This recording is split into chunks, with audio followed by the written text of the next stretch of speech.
Aujourd'hui, compte tenu des informations dont je dispose, qui sont les mêmes que vous, il est hors de question de le lever. Et donc je demanderai aux services compétents de pouvoir me faire un point cohérent en la matière dès le premier conseil de défense que je réunirai si je suis élu.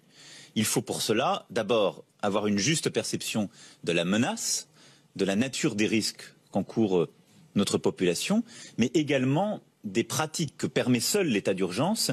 Alors, qu'est-ce qu'il faut comprendre là-dessus? Je veux dire, il sort de l'état d'urgence ou pas? C'est du magnifique Emmanuel Macron. Il réussit le pari de dire en une phrase tout et son contraire. Il commence par dire, en fonction des informations dont je dispose, il est hors de question de le lever. Ce qu'il faut retenir là-dedans, c'est hors de question. C'est-à-dire que la question ne se pose même pas, c'est une absolue certitude, l'état d'urgence doit être maintenu. Et immédiatement après, dans la plus grande des tranquillités, il ne se dérange pas d'ajouter, mais quand je serai élu, je réunirai une commission pour connaître l'état de la menace, donc il dit qu'il ne la connaît pas, la nature des risques encourus, il ne les connaît pas non plus, et les pratiques de l'état d'urgence, il ne les connaît pas non plus. Donc, après avoir dit, il est hors de question de le lever, il dit derrière qu'il n'a aucune information et qu'on verra une fois qu'il sera élu. Il a dit stricto sensu tout et le contraire de tout. C'est terrible ce que vous nous dites alors. Mais pourquoi fait-il ça? Alors, vous savez, ça c'est quelque chose de très important. On appelle ça en psychologie cognitive l'attention sélective.